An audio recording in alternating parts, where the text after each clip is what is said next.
Et bonjour la jeunesse, on est à la Maison des associations de Bourgoin-Jallieu pour interviewer Émilie Branche qui est de la fédération Léo Lagrange. Elle va nous parler des métiers de l'animation qui recrute dès 16 ans. On y fait un tour ? Un petit clap. 3 pour le fun. J'allais t'appeler avec le nom de la dernière personne que j'ai interviewée, ça va pas du tout. Pas du tout. On est avec Émilie de Léo Lagrange. Je sais pas comment présenter Léo Lagrange parce qu'il y a une fédération, vous êtes la mission d'animation de Bourgoin-Jallieu. C'est ça. Est-ce que tu peux m'expliquer très rapidement ? On est une fédération nationale, notre siège social est à Paris. Et puis après, on a plusieurs branches. Donc on va avoir la branche animation, la branche formation et la branche petite enfance. Moi, je fais partie de la branche animation. Où du coup, on va avoir, il y a différents centres de loisirs éparpillés sur la France. Du coup, vous êtes combien à travailler à Léo Lagrange à Bourgoin ? À Bourgoin, on va être 10 permanents, donc c'est-à-dire 10 personnes qui travaillent à temps plein. Et après, on va avoir, suivant le flux qu'on a besoin au niveau des accueils des enfants, on va avoir entre 12 à 20 animateurs mercredi et vacances scolaires. Sur Bourgoin, on va avoir 2 types de contrats pour un peu les contrats saisonniers, comme on peut appeler. On va avoir un contrat qui est un CD2I, un CDI intermittent. D'accord. Ce qui veut dire qu'en fait, la personne qui va postuler pour ce type de contrat a un CDI, donc comme tout le monde, mais avec seulement un nombre d'heures à avoir. C'est des personnes qui vont travailler avec nous les mercredis et quelques vacances scolaires. Pour le jeune, ça lui fait un contrat à durée indéterminée, donc s'il a envie d'avoir un logement, il y a des fois des demandes au niveau banque ou ce genre de choses. Donc là, on recrute régulièrement. Et puis après, on a un contrat qui s'appelle le contrat d'engagement éducatif. Donc là, c'est un contrat saisonnier qui a une période vraiment donnée. Et généralement, c'est les animateurs qui travaillent avec nous sur les vacances. Merci. De rien. Il nous reste un peu moins d'une heure, donc on va refaire le point sur les prochains mercredis.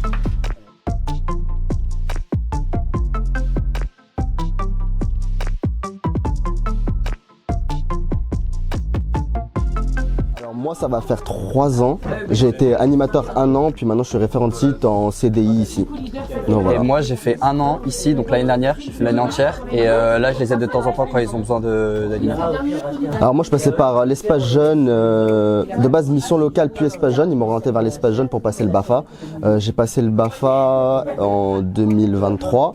Et ensuite, directement, j'ai été en stage ici. Et ensuite, après, de fil en aiguille, je suis monté en compétences. Et moi, du coup, je le connaissais déjà de base. Et en fait, il m'a dit qu'il cherchait des gens. Et du coup, j'ai fait un entretien avec David.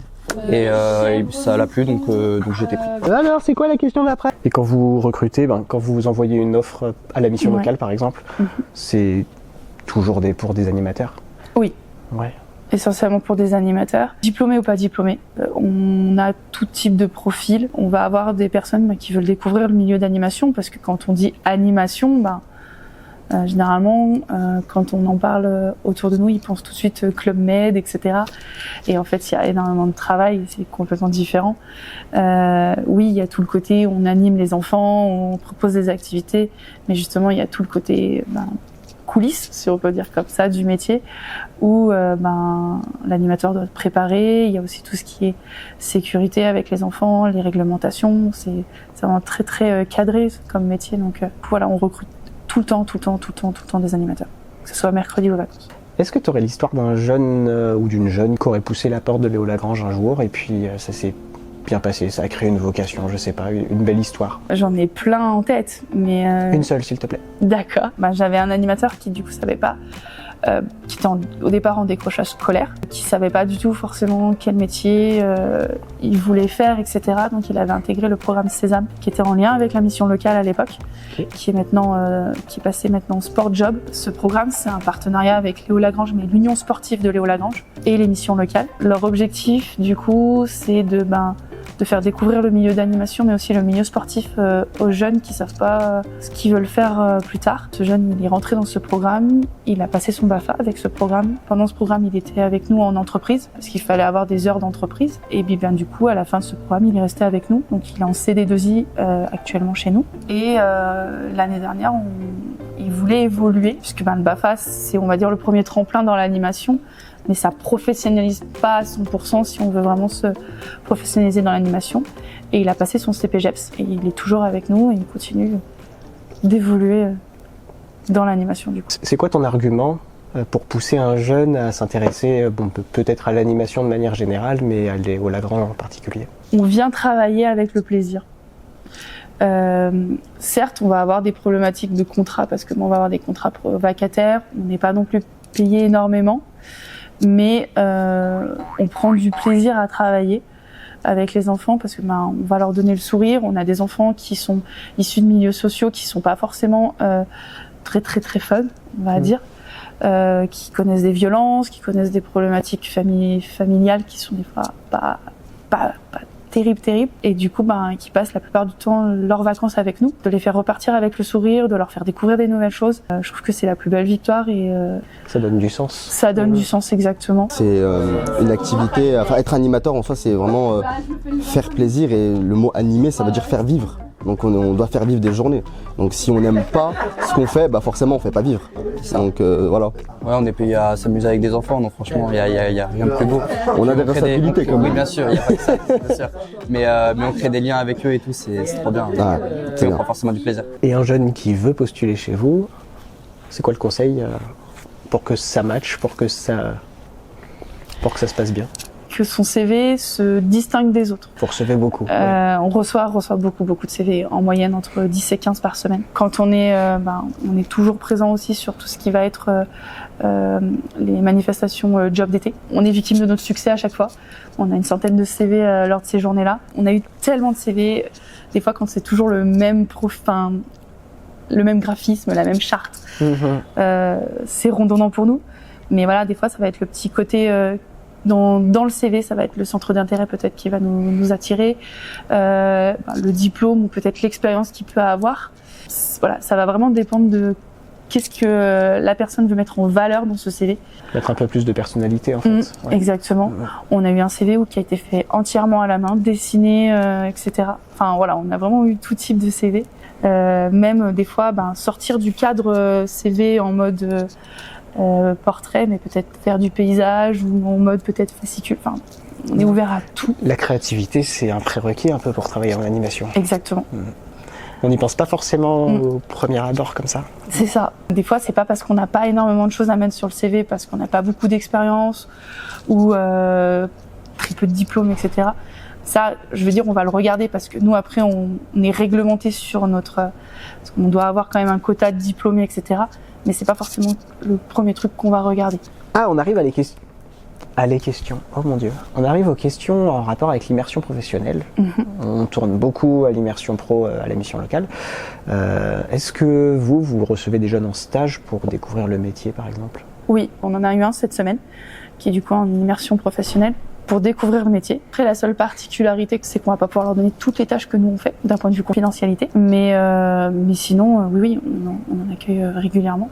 Parce que justement, comme je le disais tout à l'heure, en fait, des fois on se fait une idée sur le métier qui n'est peut-être pas forcément la bonne. Et pour moi, l'immersion professionnelle est assez intéressante parce que du coup, on peut vraiment voir tout le côté animation, comment c'est fait, etc. Vous êtes peut-être un de nos seuls partenaires à prendre les jeunes dès 16 ans. Ça représente une grosse proportion des animateurs que vous avez?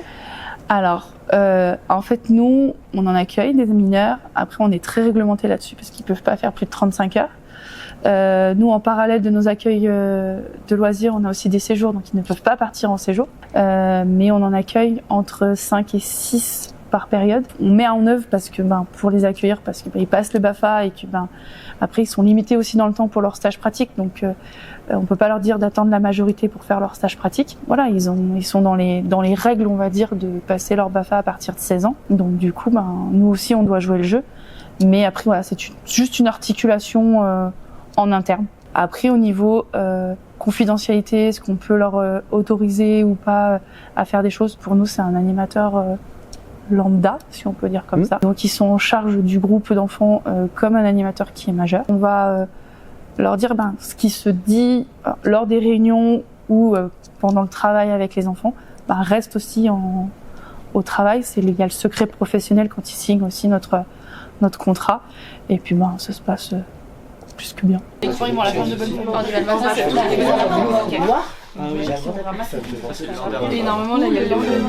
Bon, on va arriver à la fin de cette interview. J'aimerais bien avoir 3 mots pour résumer ta collaboration avec la mission locale pour tes recrutements. Juste 3 mots. 3 mots. Ah oui. Non, c'est super dur parce qu'à chaque fois on me donne un mot et puis finalement Et après on développe derrière. argumente et tout ça. Et moi je suis là au montage, zut, il faut que je laisse parce que c'est intéressant quand même. Je dirais écoute, disponibilité. Et le 3e, partenariat, tout simplement. Vous faites équipe dans le recrutement. Tu dirais qu'il y a un avantage à passer par la mission locale pour recruter un jeune? Ou est-ce que ça change quelque chose en tout cas? Avantage, je sais pas, mais ça change du fait que on est présent sur le territoire et la mission locale est présente aussi sur le territoire et qu'en fait on est complémentaires plutôt. La mission locale me convie régulièrement à des temps où on va présenter notre métier ou à des job dating ou ce genre de choses. Ou des crêpes parties? Crêpes parties, j'en fais partie par exemple. Et puis c'est dans les deux sens. On a des animateurs des fois qui sont perdus sur comment monter peut-être un dossier de financement pour un BAFA ou ce genre de choses.